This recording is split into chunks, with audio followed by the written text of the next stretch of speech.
परम आदरणीय स्वामी जी, सम्मानित मंच, पधारे हुए अभिभावकगण, प्रेस के बंधुओं और प्यारे बच्चों, आज मुझे इस बात बड़ी खुशी है कि ये मैं प्रोग्राम आपके साथ अटेंड कर रहा हूँ। जहाँ तक आपका शिक्षा का मंदिर है और शिक्षा की जो अपनी अधोगति हुई है वो मैं सोचता हूँ अंग्रेजों के समय से हुई है। पहले जो भी शासक यहाँ रहे, चाहे यहाँ हूण आए, चाहे कुषाण आए, चाहे मुगल आए, तो ये सारे के सारे लोग जो है वो भारतीय संस्कृति में बस गए, यहीं रम गए। पर अंग्रेजों का जो चरित्र था वो उसका चरित्र हमेशा विदेशी रहा। वो इस देश को 200-250 साल तक लूट के और अपने घर चले गए। यहाँ शायद ही कोई अंग्रेज परिवार होगा मेरे ख्याल से जो यहाँ आया था और यहीं बस गया हो। बाकी सारे के सारे जितने भी आक्रांत आए वो इस समाज के अंदर, इस संस्कृति के साथ घुल मिल गए, यहीं बस गए। तो अपने यहाँ जो शिक्षा की अधोगति होती है वो मैं लॉर्ड मेकाले के उसमें जो ब्रिटिश पार्लियामेंट है उसमें लगभग 2 फरवरी 1835 के दिन है, उन्होंने एड्रेस किया और कहा कि भारत के लोग हैं, यहाँ कोई गरीब नहीं मिला मुझे, यहाँ कोई भिखारी नहीं मिला, और भारत के लोग हैं बहुत मेहनती है और उनकी संस्कृति इतनी ऊंची है, इनका जो बैकबोन है भारत का वो सांस्कृतिक उच्चता है हमारे से, और जब तक उस बैकबोन को हम नहीं तोड़ेंगे, संस्कृति को खत्म नहीं करेंगे, हम भारत के लोगों पर राज नहीं कर सकते। और ऐसा ही उन्होंने किया। लगभग इससे 20-22 साल बाद में 1858 में एक एक्ट पारित हुआ, इंडियन एजुकेशन एक्ट, जिसके द्वारा ये जो भारत में आपका भी गुरुकुल मैंने देखा है, आपका जो जहाँ से आप बोल रहे हैं रोस्ट्रम है, उसके नीचे भी गुरुकुल लिखा हुआ है। तो भारत में लगभग 6 लाख गाँव थे, तो 6 लाख में से लगभग 6 लाख के करीब ही गुरुकुल थे उस समय। उस गुरुकुलों में लगभग 18 विषयों की शिक्षा दी जाती थी अपने यहाँ। लेकिन इस एक्ट के पास होने के बाद में उन गुरुकुलों को नष्ट किया गया, उनको अवैध घोषित किया गया, और जो भी पढ़ाते थे उनके साथ में तरह तरह के मुकदमे उनके चला के उनको हतोत्साहित किया गया। और इसके साथ ही 1858 में हमारी जो अंग्रेजी शिक्षा देने वाली यूनिवर्सिटीज़ की स्थापना हुई और कन्वेंट एजुकेशन की स्थापना हुई।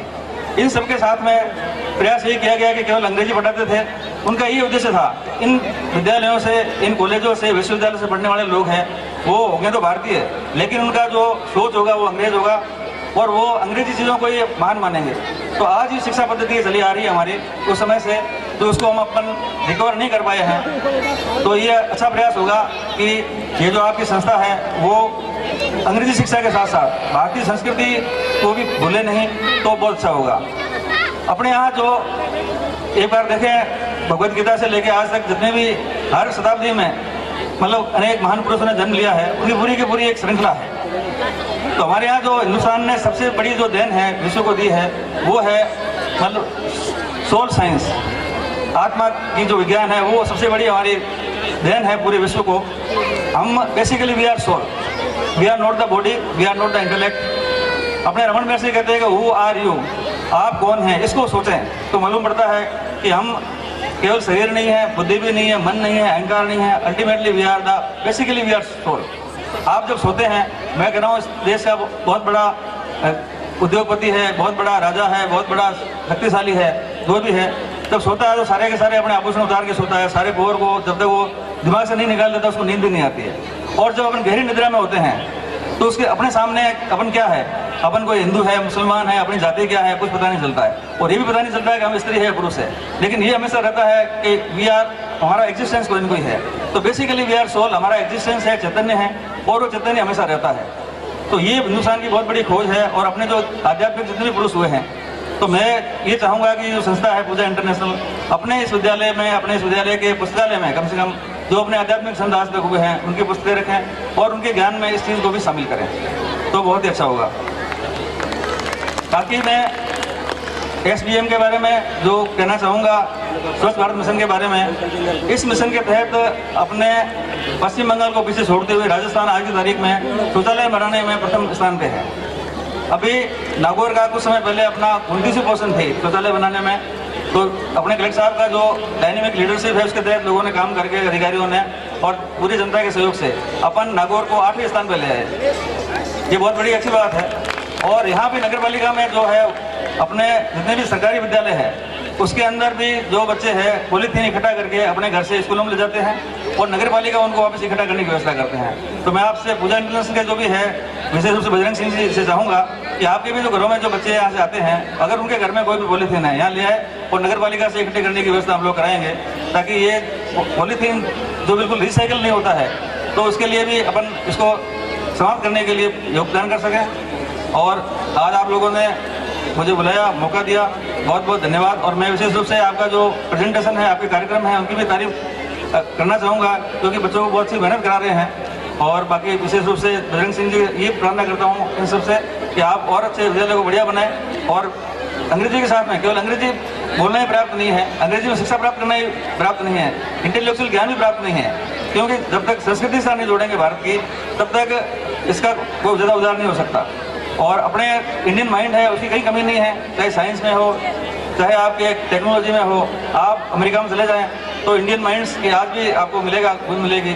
लेकिन ये जो भी इंग्लैंड के लोग भी है, अंग्रेज के लोग भी है, या फिर अमेरिका के लोग भी है, मैं आपको उदाहरण देना चाहूँगा। जो एप्पल है, इसके जो संस्थापक है, वो कैंसर से उनके बाद में डेथ हो गई, और उनकी भी जो एक ब्राउन बुक मिली है, उन्होंने अपने साथियों के साथ लास्ट जो भोजन कराया, उसके बाद में एक ब्राउन बुक मिली, वो बड़ा रहस्य का विषय था।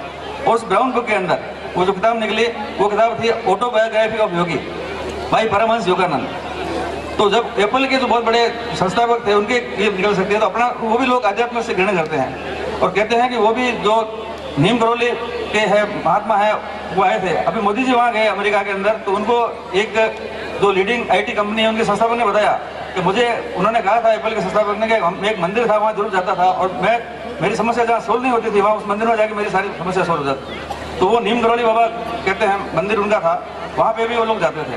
तो अपना अध्यात्म का ज्ञान इतना ऊंचा है कि अपन उस ज्ञान को लेके, और अंग्रेजी सीखने में कोई आपत्ति नहीं है, क्योंकि चाइनीज जो अपन देखते हैं, चाइनीज बहुत इंटेलिजेंट है, लेकिन अंग्रेजी उनके कमजोर होने के कारण वो इंटरनेशनल जो मार्केट के अंदर है, जो उनको आगे बढ़ना चाहिए, नहीं बढ़ पा रहे हैं। तो अंग्रेजी सीखें, फ्रेंच सीखे, कोई लैंग्वेज सीखे, लेकिन बेसिकली अपन अपनी मातृभाषा में उसको नहीं भूल जाए।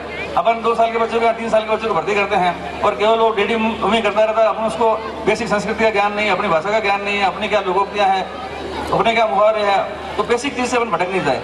ये आप सभी से मैं गुजारिश करता हूँ, और आपने मुझे बुलाया, सम्मान दिया, बहुत बहुत धन्यवाद।